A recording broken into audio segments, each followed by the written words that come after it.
Bringing in Mike Bernard from OTM Sports out in Las Vegas. Mike, thanks for taking the time before you get into your busy NFL day to visit with us for a few minutes. Yep, good to be here. All Recap right. another interesting day of college football. Listen, we could, I could talk to you all day about the games yesterday because things happened that I just did not see coming. One of those that I thought Texas would win easily, but 49-0 in the Red River Shootout. And Mike, frankly, that game could have been 80-0. Sarkisian called off the Dogs pretty early. Yeah, and we talked about it here. Bevel did not look like a Division I quarterback, and it's not all on him. When you get whipped to that level, Coach, are we? I know it's early, and I don't want to do sports radio here, but remember the days after Barry Switzer, and you had was it Gibbs, and you had John Blake, and they just went in the toilet. I mean, are we looking at that again? I don't think so. I think it's just going to take time to, and again, and I say this, I'm not trying to make excuses for their performance, but I think Brent Venables is a great defensive mind. He's a great defensive coach. He's a great motivator. Obviously, he's got the history that shows he knows what it takes to win at Oklahoma. I think he's just going to take a little time to let him get some of his players in there that play defense the way he wants to play them. I don't know what the recruiting strategy for defense was under Lincoln Riley, but all that is different. And again, and not that I'm a big Sooner fan, I'm just saying, be patient with this guy just a little bit.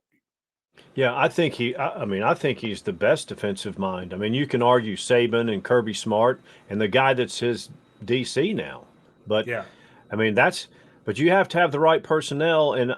But we've seen these top tier programs, they don't have any patience.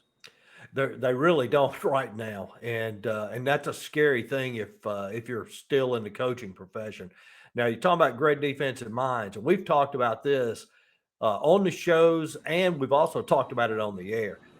Gary Patterson was brought to Texas for a specific reason. I don't think there's any reason other than Gary Patterson. I don't say any reason. I think Gary Patterson is the big reason that Alabama scored 19 points against that Texas team and Oklahoma was shut out. And Mike, I'm not trying to stir up controversy or anything like that. And I do not think that Alabama intentionally hurt Quinn Ayers, but I wonder how that Alabama game would have turned out had Ayers been able to stay in the game. Yeah, if Ewers would have been in the game, they could have very well won the game because Alabama, it came down to Bryce Young making a drive just like he did in the Auburn game last year. Great, entertaining game in Lawrence, Kansas. I think both these teams are solid teams. I don't think they're flukes. Sonny Dykes' squad got by the Jayhawks 38-31. Kansas had to play most of the game without the number one rated quarterback, and they still hung in there and had a chance to win. Yeah, that backup looked really good. I mean, he looked solid. I mean, he looked better than a lot of starters at the Power 5 level. And part of that, sometimes that'll happen when you're not all nervous and having to be ready to play, and then you get thrust in the game and you're going off instinct. But that kid looked good. Looked very good. I keep checking the ticker and everything. Of course, we're on very early on Sunday morning. And as of yet, no one has been fired. But, of course, it's still early in the day. And looking at – and I don't think they're going to fire Jimbo Fisher. Don't put those words in my mouth. But, again, the Aggies had Alabama right where they wanted them and just could not gain 2 yards. Great play by the Bama defense there at the end. Bama survives Texas A&M 24-20 and setting up a big game in Knoxville this weekend. Yeah, very big game. And, that was it was the same format as last year. I mean, A&M comes in with losses, started out highly ranked. It was the same blueprint, and they almost pulled it off in Tuscaloosa. Ironically, the Alabama kicking game has been solid the last couple of years, and he missed a couple of field goals that could have made that drive irrelevant. And very makeable by his standards. He's been Mr. Automatic for a few years, and Alabama fans now, or they were cringing when those field goals were floating wide left and wide right. Now, speaking of defeats by the Aggies, Mississippi State handed it to them last week, and Mississippi State is under Mike Leach has been an up and down team. Big win one week and just inexplicable loss the next week, but not now. Mississippi State 40, Arkansas 17. Yeah, Arkansas missing their top quarterback, but still, they easily covered the number. They went from 6 to 9 because of Jefferson's injury, and that game really wasn't that close. It was 21 to nothing early on, and they just cruised to another victory. All right, Mike, who is the career record holder for completions in the Southeastern Conference? Do you have any idea? Record hold for passing completions? Yeah, passing completions. Yeah, real quick. Danny Werfel. No, this will blow your mind. Mississippi State. No. KJ. No. Mississippi State junior quarterback Will Rogers yesterday set the SEC record for completions. He broke Aaron Murray's record of 921. Will Rogers only took 28 games to break that record. Aaron Murray played in 52 games with Georgia. That, to me, that just blew me away. I had no idea that he was even close. And frankly, I didn't realize Aaron Murray had the SEC record for completions.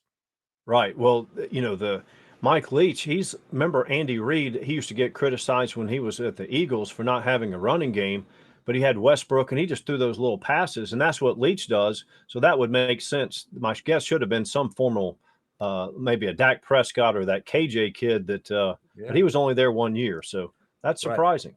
Yeah, it really. And when they were talking about it, I thought, well, they're talking about the school record, but no, they're talking about the SEC record.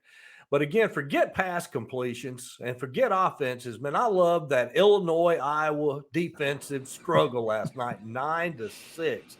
Hey, say what you want to, but Brett Beamer, he's got Illinois playing hard, got them playing defensively, very, very physical on both offensive and defensive line. Iowa, they can't buy a touchdown. Yeah, Iowa's terrible. Their offense is horrendous, but their defense plays good, and that keeps them in games. Now, look, Lovie Smith, he's now coaching in the NFL, kind of by default. He's back in the NFL, but he was at Illinois. He didn't get what they wanted done there, right? But you have to give him some credit because some of those players and a lot of that culture, the culture wasn't toxic. But now Bielema came in. It's just been a good fit, but you got to give Lovie Smith a little bit of credit there too. No doubt. Well, I don't know who we're going to give credit to on this next game. Auburn goes into Athens, Georgia, 42-10 over the Tigers. Bulldogs doubled up on total yards. But I can't say enough about that Auburn defense. They played great until they got worn down in the third quarter. Auburn's offense, non-existent. It was just 14-3 at the half, though, and the only Tiger points were set up by a turnover by the defense and some perplexing calls by Brian Harsin. Faking a punt from your own 36 in a scoreless game in the second quarter when your defense had been playing well, the crowd really wasn't into the game, and now you want to turn around and give the Bulldogs a short field. After that easy score, they just never look back. I don't understand it. I think he's a good coach.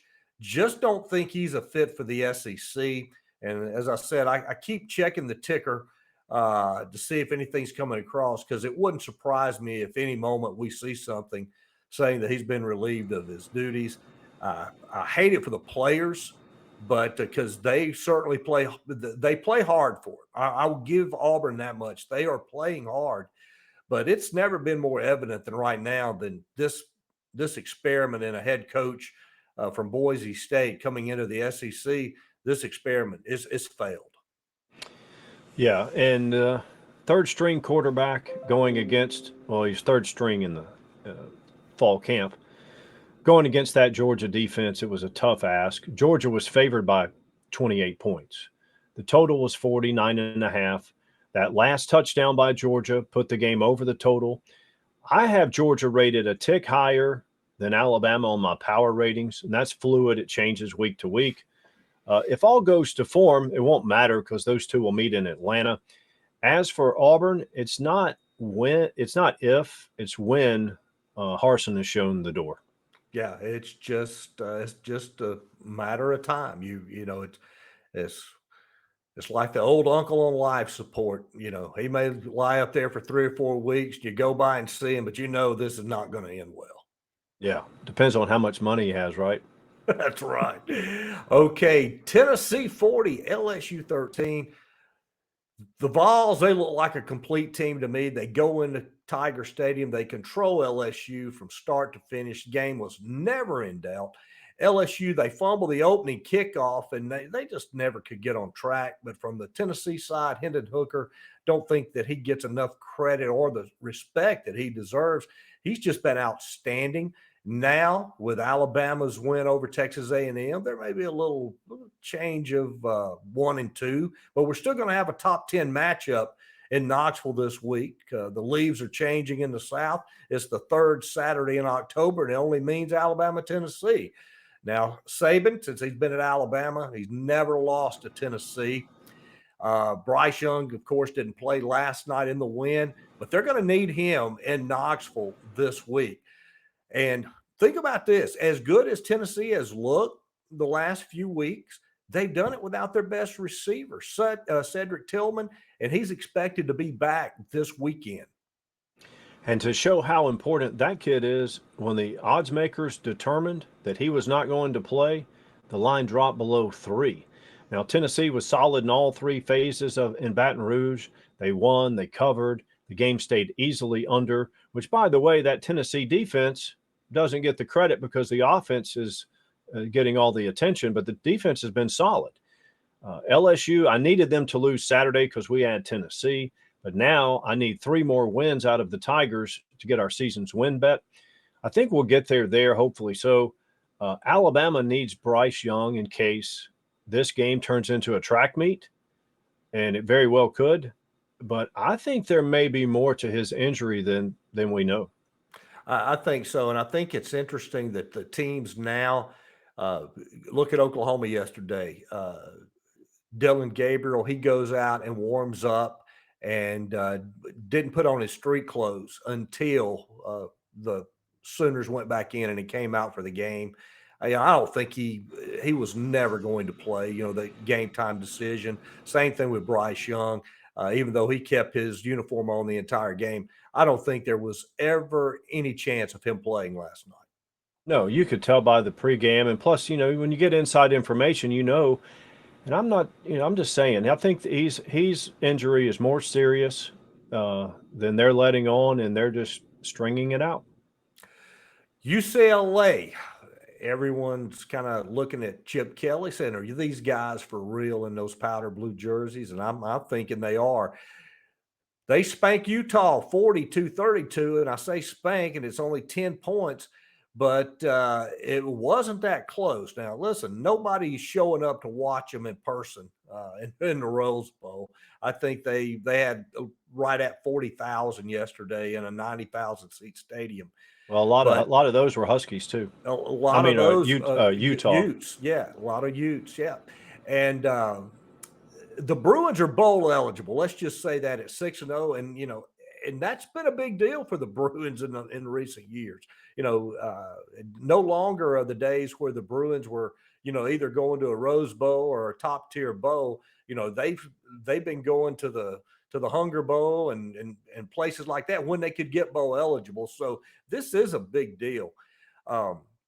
Now, there was talk all week that Utah may slap UCLA back into reality, but it didn't happen. And I think Utah's a good football team. And Dorian Thompson-Robinson, he was 18-23, 299 yards, 4 touchdowns. There was a needless pick 6 at the end of the game. I didn't understand that play call. And Chip Kelly didn't throw his quarterback under the bus. But, that could have been something that that DTR was kind of said, "Oh, we got this. Let me see if I can salt it right here," because that just as wild as Chip Kelly is with play calling, uh, that's not his. That's not a signature of his. No, and throwing the ball up 17, less than a minute to go is just stupid. I mean, he wouldn't do that. I mean, we've seen coaches not know when to take a knee, and we saw the situation with Ohio State and Rutgers with the fake punt that probably wasn't called by Ryan Day, and I don't know if you saw Deion Sanders. He got into a riff yesterday as well. But if you don't make those type of mistakes, you don't avoid any chance of those type situations. But let's not let that take away from what these Bruins have done, because they controlled the game wire to wire. The defense was great.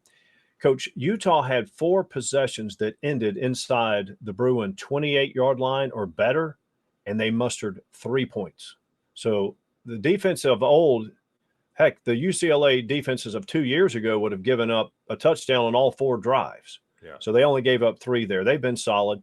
They cover, they win. Remember, they were an underdog in this game. The game went over the total.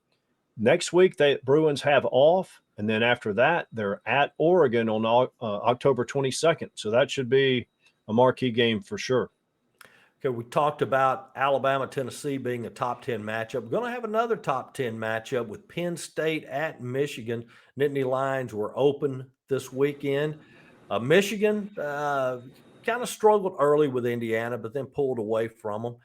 Kansas goes to Oklahoma. Now, these are 2 teams that they're both in desperate need of a win. Kansas needs to reestablish themselves and say, hey, we got beat by a very good football team last week, but we're back. We're winners. We're going to make this happen. They have to do it on the road at Oklahoma. And in this game, I think there's a lot more pressure on Oklahoma than there is Kansas. Yeah, and I'm going to go into the database and see if Kansas has ever beaten Oklahoma and Norman since I've been born, because they might not have. I mean, I don't know. I mean, I know it, they probably haven't in a very long time. If they have, it's maybe 1 out of 50 times. So that's a big, and look, I think Kansas is for real. We'll see what their starting quarterback, if he comes back. Oklahoma, I'm thinking it's hard to believe because they have one of the best fan bases in all of sport. But I'm thinking we're going to start seeing empty stadiums in Norman, which is hard to believe. Very hard to believe. Last game that I want you to keep your eye on this week is Southern Cal going to Utah. Utah, of course, lost to UCLA. They had the loss in the swamp to open the season, and we've talked about that. They should have won that game. But the Trojans, 30-14 winners over Washington State last night. This is going to be the Trojans' first real test. Yeah, and it is a trap because you're going into Rice Eccles. It's probably going to be at night. If it's at night, then it's even a bigger trap because Utah's got 2 losses. They're playing spoiler role, and we know Whittingham in bowl games, marquee games, and spoiler roles, not many are better. Mike, appreciate your time as always. We'll be talking with you again tomorrow on the Morning Blitz, and I'm sure we'll be talking about someone. Don't know who yet, but surely there's got to be a coaching change this weekend.